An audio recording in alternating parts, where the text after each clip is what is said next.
4 को, एक्ट के चैप्टर 4 को डिस्कस कर रहे हैं और लेक्चर नंबर 5 है।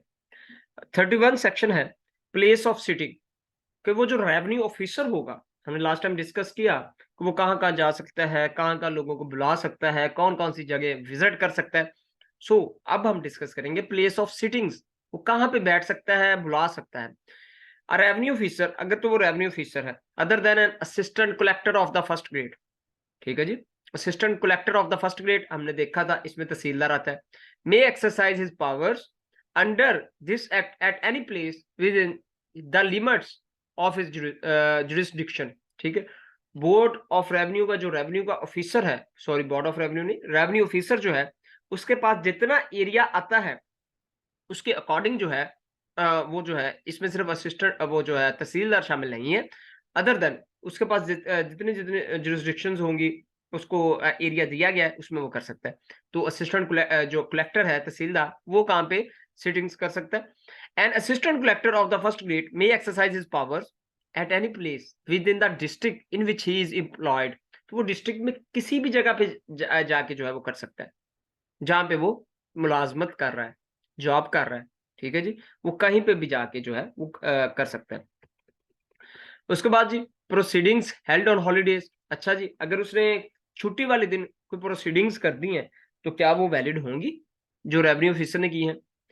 बिल्कुल होंगी जी। Any proceedings held before a revenue officer under this act on a day notified as a holiday shall not be invalid, अगर उसने किसी छुट्टी वाले दिन जो है वो कर दी हैं, कुछ ऑर्डर्स कर दिए हैं, तो इसका मतलब ये नहीं है कि वो इनवैलिड होगा, वैलिड होगा वो। क्या आप स्टे ले लो उसका जाके जी, ये तो छुट्टी वाले दिन हुआ है। उसके बाद जी सील्स, सील्स क्या है? मोहरें, मैंने आपको बताया था। स्टैम्प्स जिनको हम बोलते हैं। Government may from time to time by notification prescribe what revenue officer shall use a seal, ठीक है, कि कौन सा रेवेन्यू ऑफिसर जो है वो कौन सी मोहर यूज कर सकता है। कभी इनका आ जाता होता है कि आपने जो है जस्ट असिस्टेंट कमिश्नर या तहसीलदार जो है एरिया वाली यूज करनी है। बाज दफा जो है इनका नाम के साथ भी आ जाता है जी, आपने समहाउ जो है नाम भी आपका साथ मेंशन हो कि आप तहसीलदार हैं, तो जो है आपका नाम क्या है या आप किस जगह के हैं, तो वो चीज़ है। और what size and description of seals shall be used by each of such officers, तो ये सारी की सारी उसमें गवर्नमेंट बताएगी कि ये क्या करेंगे।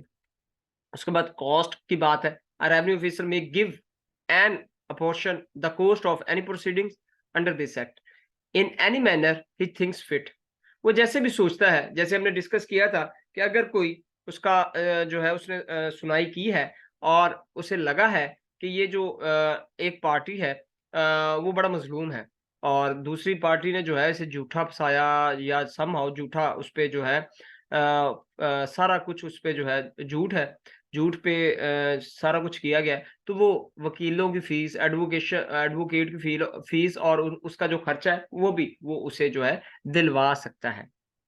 अच्छा जी, provided that if he records that the cost of any such proceeding shall not follow the event he shall record his reason for the order, तो वो जो है रीजन भी मांगेगा कि ये ऑर्डर है मेरे।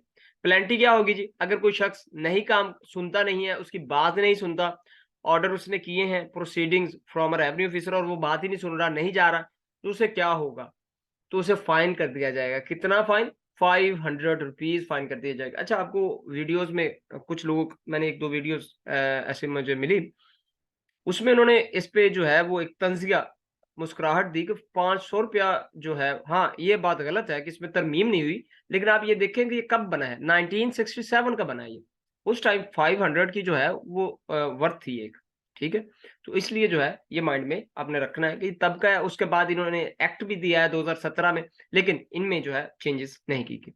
उसके बाद ये चैप्टर 5 है हमारे इनलैंड रेवेन्यू एक्ट का, विलेज ऑफिसर्स क्या काम करते हैं, विलेज ऑफिसर्स क्या होते हैं, ये इनको हम डिस्कस करते हैं।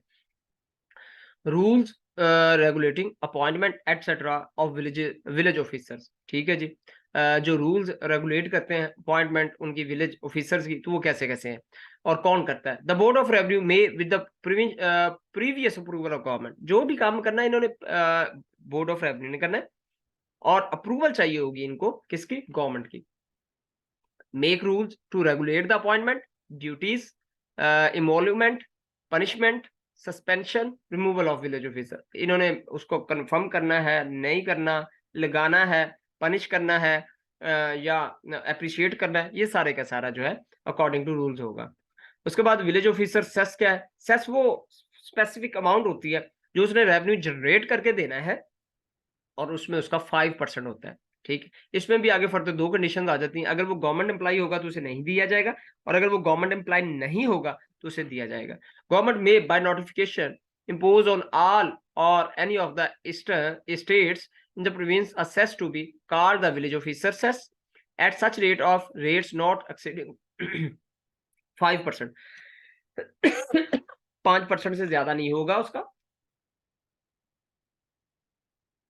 और ये जो है ये उसको दिया जाएगा centum of the land revenue as it may think fit for, ये सारी की सारी वही बातें हैं कि 5% उसको दिया जाएगा। The board of revenue may with the previous approval of government make rules for the collection control and distribution of the village officer cess. ठीक है जी, अप्रूवल चाहिए, कोई भी काम करना है बोर्ड ऑफ रेवेन्यू करना है, किसके साथ जी? अप्रूवल चाहिए होगी इसको गवर्नमेंट की, तो वो रूल बना देगी कि कलेक्शन कैसे करनी है, कंट्रोल कैसे करना है, डिस्ट्रीब्यूट सेस कैसे करना है। रिस्ट्रिक्शंस ऑन अटैचमेंट और assignment of remuneration of village officers. ठीक है जी, उस पे क्या क्या रिस्ट्रिक्शंस हो सकती हैं, और ये लास्ट है इसका चैप्टर 5 का।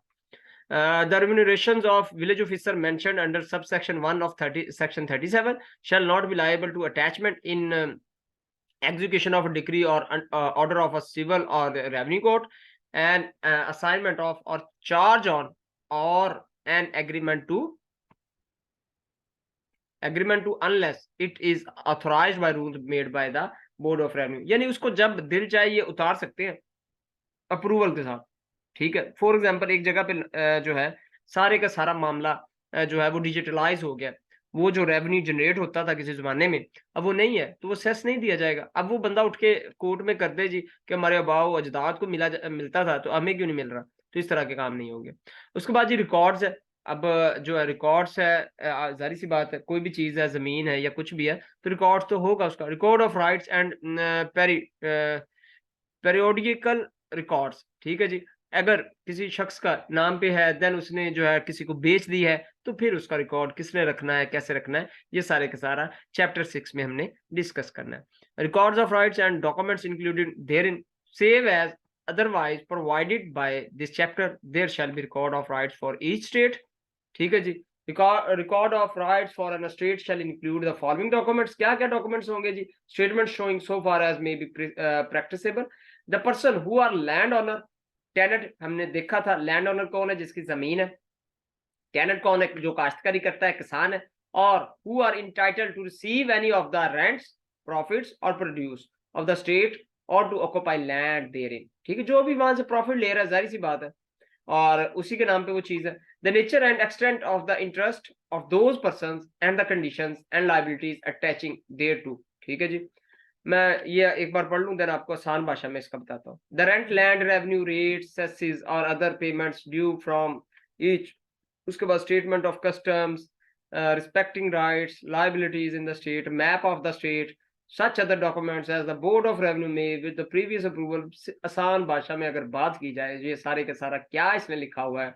इसने कहा है जी कि जो लैंड ऑनर के पास जमीन है, जाहिर सी बात है उसकी जमीन है तो उसके नाम पे है। ठीक है, वो स्टेट ने जो है डिवाइड भी की होगी, वो जो हम प्रीवियस पढ़ के आए हैं, उसने वो जो खैबट बनाई थी, खतूनी बनाई थी, खसरा नंबर, सर्वे नंबर दिया था, तो ये सारे का सारा स्टेट ने काम किया है। ठीक है, और टेनेंट जो है, टेनेंट हमने देखा था एक चीज को कि हम हमेशा रेवेन्यू जो है उसी से जनरेट करेंगे जो डायरेक्ट जो है प्रॉफिट ले रहा है, फॉर एग्जांपल लैंड ऑनर। सो ये उसी से रिलेटेड सारी चीज है। जब वो लैंड ऑनर वो है तो देन ट्रांसफर भी वही चीज करेगा। उसके बाद जी making of special revision of record of rights. तो ये कैसे होगी जी? जब उसने ट्रांसफर कर दी, सेल कर दी, तो उसके अकॉर्डिंग हम कैसे करेंगे? इसी तरह ये प्रोडोकिकल रिकॉर्ड्स है, ये यहाँ तक 40 तक आप रखें इसको। ये 40 से अब जो है हम दोबारा सीखेंगे, ये एक नया सीक्वेंस 55 तक जाएगा। तो इसको जो है इससे पहले कुछ चीजें आपको समझाएंगे, उसके बाद जो है इनको हम इन डिटेल डिस्कस करेंगे।